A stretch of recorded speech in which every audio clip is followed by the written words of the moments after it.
Well, here we go. Welcome to my channel. My name is Mimi. I'm also known as Lori, depending on when you met me. This channel is Mimi on the Move, and today we're going to talk about the journey of estrangement. Adult children estranging themselves from their parent or parents. The more I learn about the intricacies of this, it seems to be an epidemic in our society amongst that age group of people where their parents, like myself, I'm in my 70s. Many of the parents are still in their 60s, and it seems there's a great many of the children of our generation that are actively estranging themselves from their parents. And I would have never thought that any of this could even be possible, but it is possible, and it's alive. It's not well, but it is alive, and it's growing. And for me, I've been the estranged parent of my daughter since 10 years ago. In December, next month, it will be 10 years since I've heard her voice, since I've had any contact with her at all. I haven't watched my grandchildren grow, and I'll tell a bit of my story at the end of this video. I think that's what I'll do, a little bit of my story. I'll give you little bits of my story. Today, like I said, we're going to talk about the emotional journey. And I can speak only for myself. I don't want to try to speak for other people because every person's situation is unique to their lives, and they feel the way they feel, and I feel the way I feel. Some of us feel quite a bit the same, and some don't. Some go through different processes. But if you're in the situation, I'm sorry. I'm sorry that you are. We that are in this are extremely sad and sorry for anybody else who is experiencing this. It's not something that anybody should have to experience. You know, I used to remember people would say if a child died, that no parent should have to experience that pain. Well, I'm going to say today that if an adult child estranges themselves from their parent or parents, no parent should have to go through that pain either. And I'm going to just get on with it. Okay, so some of the emotions that I certainly felt over the past 10 years, some of these emotions lasted weeks, months, years. They seemed to disappear, then they would show up at a random moment or something that would trigger that emotion. So the first emotion I'm going to talk about is grief. It's a grief like no grief I've ever known before, and I've experienced grief. I've lost a child to death. I've lost my husband to a tragic vehicle accident when I was 27 years old, and I raised the kids on my own since then. I've had lots of death in my family. So, and as have many people have. I'm not isolating myself. I'm not any different than most people. But I have experienced it. I've experienced abandonment from parents. I've experienced abuse from step parent. I've experienced foster home as a little girl, starting school. There's just a lot, and so grief to me is something I'm familiar with. That's probably what I'm trying to say. But you know what? Being familiar with grief hasn't made it any easier. Yeah. So if you're feeling grief from the estrangement in your family, just feel it, because it's there, and hiding it from yourself isn't going to help. Okay. It's a kind of grief that doesn't go away. You know, when we have a death in somebody we love, care about, dies, we grieve. And that grief eventually softens, and they say time takes care of things, you know? And I think that's true. When somebody passes away, we learn how to cope with that and hopefully go full circle with it, that we get to move forward, move on. This isn't that kind of grief. This is a grief where nobody died. This is a grief that is living with us every single day, because every single day is a new day, realizing that your child has gotten rid of you. And most of us in this situation don't know why.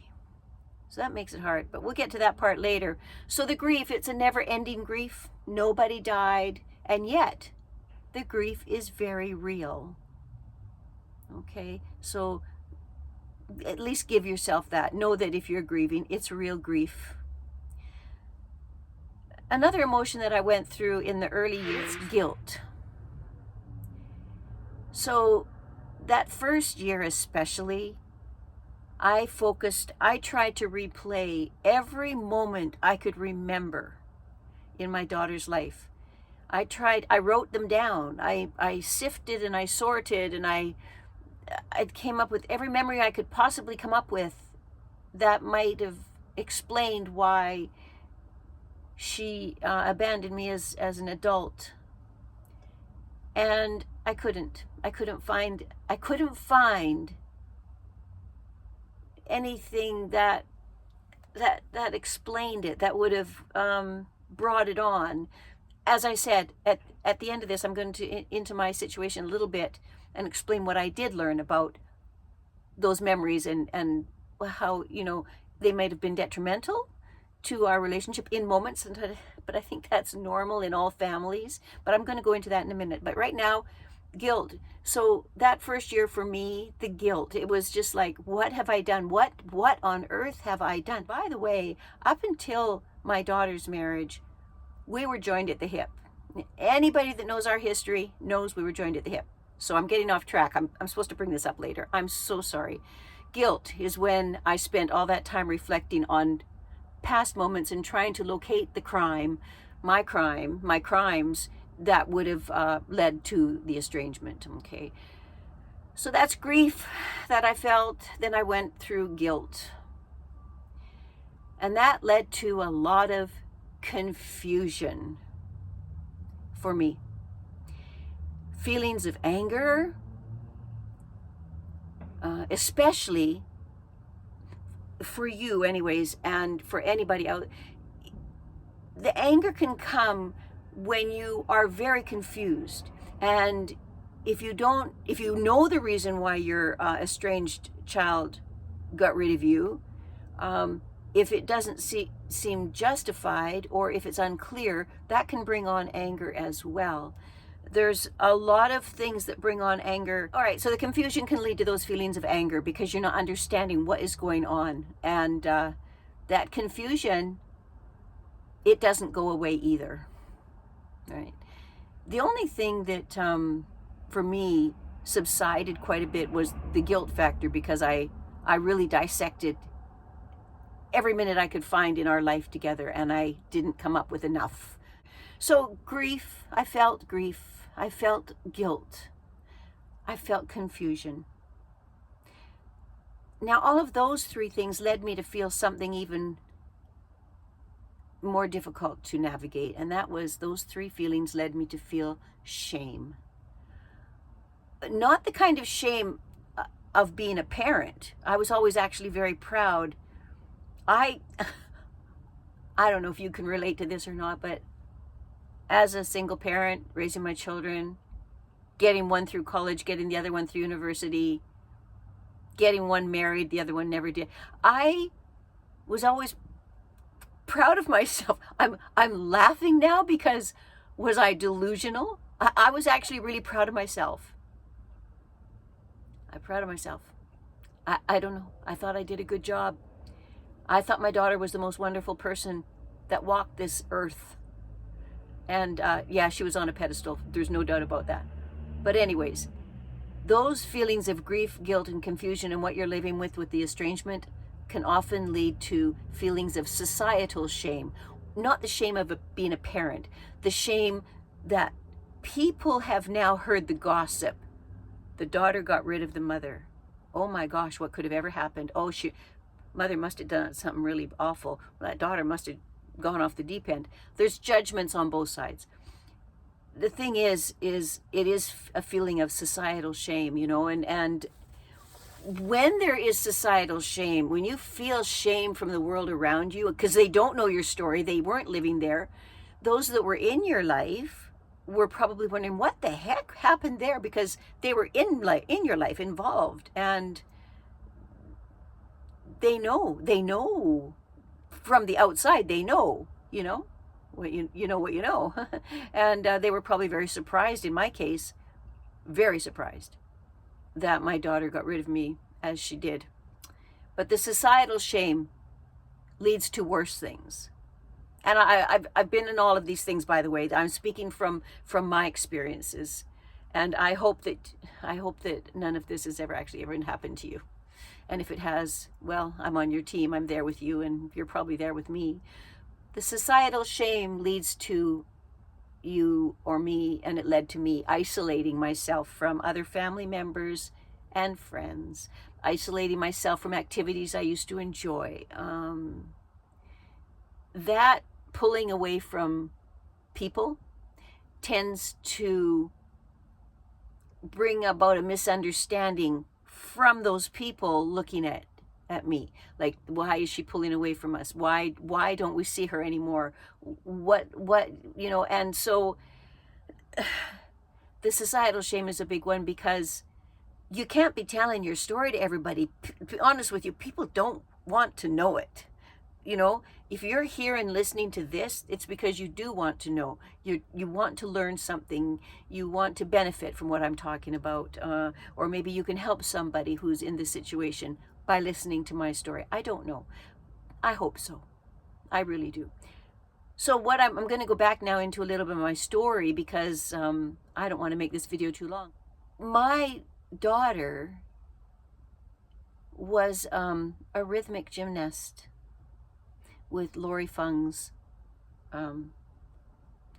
team. And she traveled to many countries and competed for not just our province, but our country. Now, I didn't go to those competitions because I was working to pay for them. I had the company I worked for were brilliant, as my daughter excelled in her sport over the years, and the company I worked for saw that. We requested, my daughter and I went for a meeting with the owner of the company and requested a sponsorship to at least for her travel expenses. Because when if you've had a child in sport, it'll break you. It will literally break you. Many children never get to go in sports because their parents don't have that kind of money. And in all honesty, there were several parents in the group that my daughter was with in that rhythmic gymnastic team that had money, that had access to almost free flights wherever they went. They had money. There was a lawyer, there was like a commercial pilot, there was people with money, and there was also a few that didn't have money, and they found it somewhere. So we all find it how we need to for our children. That's my point. So the company that I worked for ended up paying for the flights and the hotels when my daughter had a competition out of town. Now, I still, of course, had to pay for all of her training, and that was like every day, because she didn't go to regular school until she was, I think, in grade 12. From grade 7, 8, 9, 10, and 11, she was on the BC Sports program. And what that meant was she had to do all her subjects except English by correspondence. So she had to, at the end of each week, go to a high school and turn in all her work and be assessed to make sure that she was maintaining, I think it was a B+ average, in order to stay on the BC Sports program. It's a wonderful program for athletes. So she did. She did all that. So our days consisted of getting up in the morning very early, like 4:30, 5 o'clock at the latest, having our breakfast.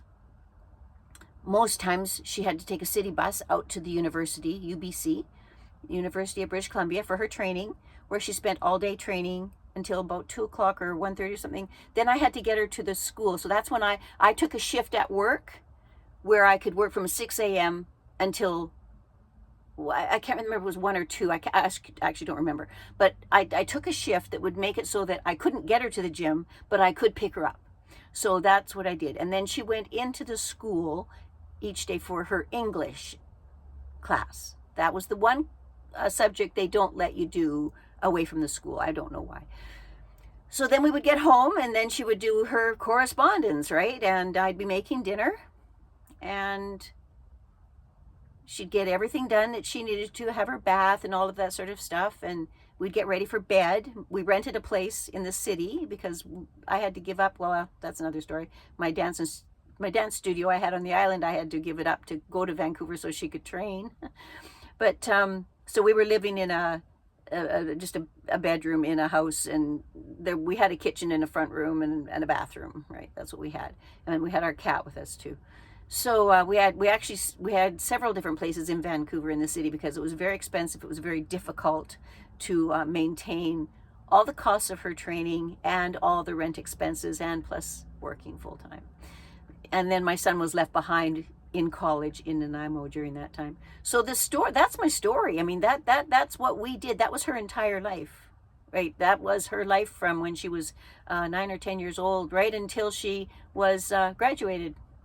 And then she ventured on into another sport. But by then, we could afford everything because my job was good and I was still working full time. So, and she was a young adult. So everything went well, and she graduated and all that. And then she didn't have a lot of boyfriends during those years. Why? Because she was busy training and traveling the world.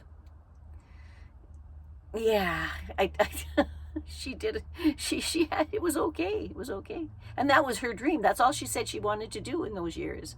And so I just felt, well, I'm the parent, I'm the vehicle, aren't I? So I'll make sure that it happens for her. And of course, with my husband dying when she was only 2 years old, she never knew him because he actually wasn't around a lot. But she didn't have a father, so she had her sport, and she did have her older brother, and they were close during those years. And then she didn't have a lot of boyfriends, but she had a couple of boyfriends, and then she met the one that she ended up marrying. And it was during that time, I think she was about 24, and I might be off a year or so, but I think she was about 24 when she moved out of my home into his family home. And she became a member of his family. And things started to change over the years. But that's okay because I'd never been a parent before of a child that had moved into a home of a boyfriend or anything. And then when she got married, it took me several years to pay that marriage off. A lot of it went on my credit cards, and it was a beautiful wedding. And but things were changing, and I felt them change. In fact, I had a video, a DVD in those days done of her wedding, so that she had the memory, right? And then I had several copies made, one for my mother, one for me, one for my son, one for her in-laws, right? And of course one for them.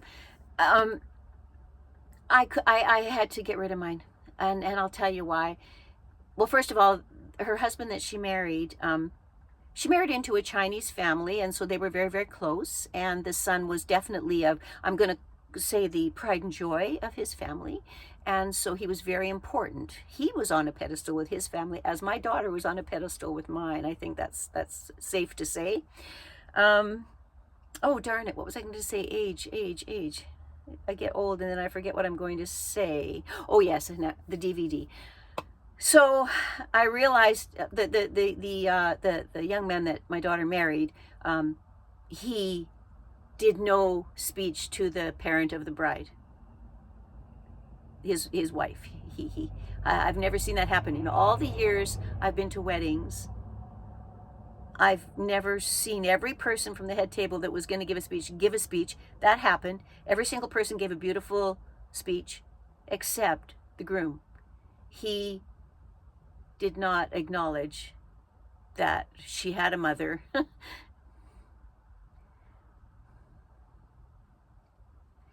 Anyways, during her speech, excuse me, it is still emotional for me.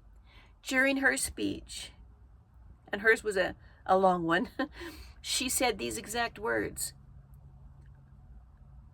"Everything I am today is because of Johnny." That's her husband's name.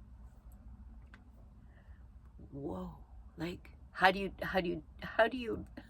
you're standing there in your mother of the bride dress, right?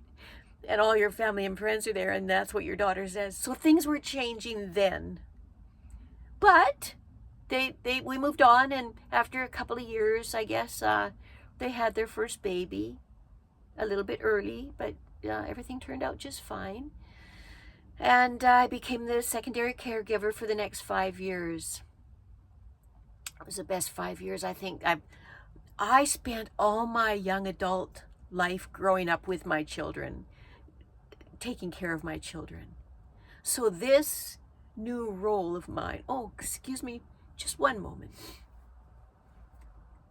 Okay, I'm back. I'm telling you, these emotions, they don't go away, because why? They're real. They're real. Anyways, I don't remember what I was saying. But I do remember when their first child was born, they gave their child, the middle name. My middle name is Diane. They gave that middle name to their brand new daughter. And I was just, you can only imagine what that felt like. It was the best, right? The best. And I can't apologize for my emotions today, because I don't usually talk about these kind of things, but I'm sharing them with you because I want some understanding of my personal history, and the estrangement when it came about was beyond anything I could have ever expected. Anyways, the years went on, and I did notice changes in my daughter. She would do and respond to things in ways that I'd never seen from her before. And I just put it all down to, she's a married woman working, she has a child, and then she has another child. And there's a lot, right? And me being a single parent, I knew the pressures and stresses of parenting and working. And but she did have a husband, and a really big support system from his family. They absolutely adored her. They had both of them on a pedestal, and so, yeah, so they even gave the baby's middle name my middle name, which, thrilled me to no end. So, and then I was the caretaker, the secondary caretaker. I shared caretaking with her husband's father, because he was retired, and his wife didn't have any of the caretaking responsibilities because she was still working. So anyways, that's it for today. I'm not going to go into any more of that story, because it does get rather emotional, because it's the confusion, it's the not understanding, the grief, the guilt, the shame, the confusion, the isolation. All of those things have been a part of my last 10 years. And it's been a challenge. I'm going to honestly say, there have been times when I did not want to wake up the next morning. And I had to fight hard to get that out of my system. And the one thing that keeps me going is hope. So with that, I'm going to close. And I'm going to ask you to never lose hope. Because what if you lose hope, and the next day, the grandchildren show up and say, "Mimi, I want to know you." Oh. So you must not give up hope, right? I continue to live with purpose, passion, and positive intention. And I hope you do too. I send my love. And the next video that I'm going to be doing, the next talking video I'm going to do, will be on navigating those emotions and a little bit more of my story. So thank you, if you're still here, thank you for sticking it out and listening to that little bit of memory of mine, and hopefully it's helped a little bit in your life. Love you all. Till next time. Bye.